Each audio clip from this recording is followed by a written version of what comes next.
Bangladesh, a country where 90% of the people are Muslim. A country filled with Islamic history and heritage.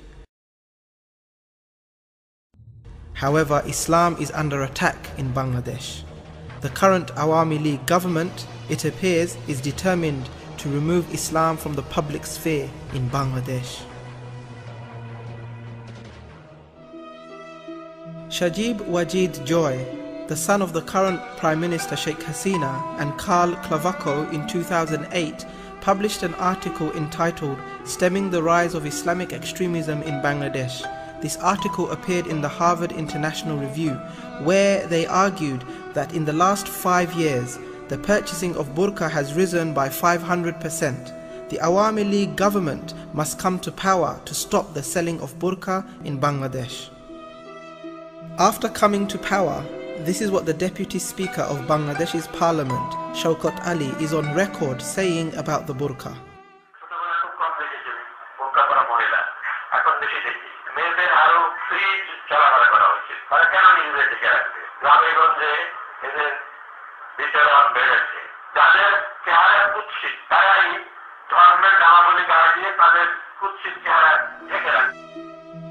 Such words from a senior government figure displays Awami League government's hatred against women who, out of modesty and a desire to please Allah subhanahu wa ta'ala, choose to wear the burqa.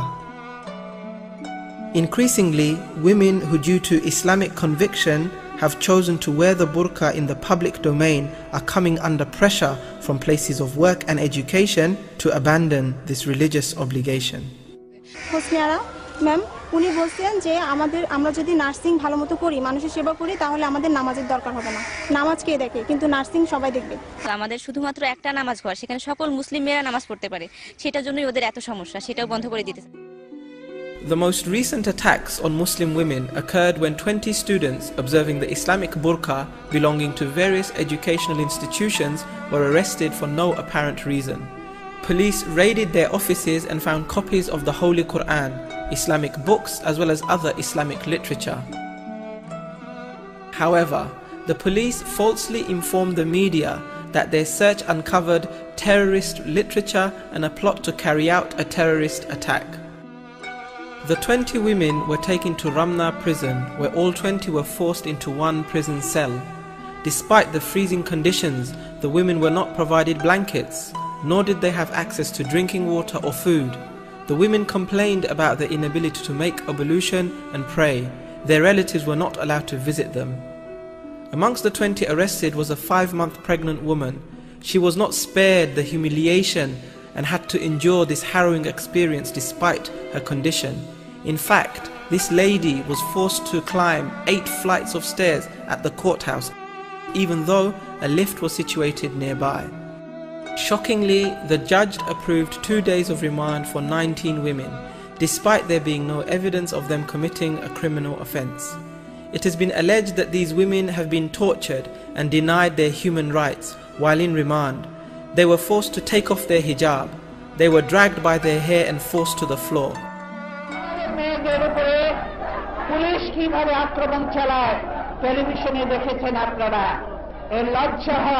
যে আমরা কোন দেশে বাস করছি, দেশের প্রধানমন্ত্রী মহিলা, অথচ এই মহিলাদের উপর কিভাবে নির্যাতন হয়। কয়েকদিন আগে দেখেছেন কতজন মহিলাকে ধরে নিয়ে গেল, প্রার্থনাশীল 16 জন মহিলাকে, প্রার্থনাশীল মহিলা তাদেরকে ধরে নিয়ে গেল, ধরে নিয়ে যে শুধু ক্ষান্ত হয় নাই, তাদেরকে রিমান্ডে নিয়েছে, তাদের অত্যাচার চালাচ্ছে। আমার দেশের মানুষ আমার মায়েদের উপরে এইরকম নির্যাতন করছে, এই জন্য কি আমার পিতামহ প্রাণ দিয়েছিলেন মুক্তিযুদ্ধে? এই জন্য কি আমার পিতা মুক্তিযুদ্ধ করে একটি দেশ স্বাধীন করেছিলেন? This unjustified arrest of Muslim women saw the women's rights movement and various other human rights organizations call a protest meeting at the National Press Club. 20 জন ছাত্রীকে যে ধরে নিয়ে কাশিমপুর কারাগারে রেখেছে, তারা জন্মগতভাবেই তারা পর্দানসীন, অথচ তাদেরকে বোরকা পরতে যাচ্ছে না, তাদের বোরকাগুলি নিয়ে নেওয়া হয়েছে। যারা বঞ্চিত জীবন যাপন করছে ওখানে, তারা নিজেরাও জানে না কি তাদের অপরাধ।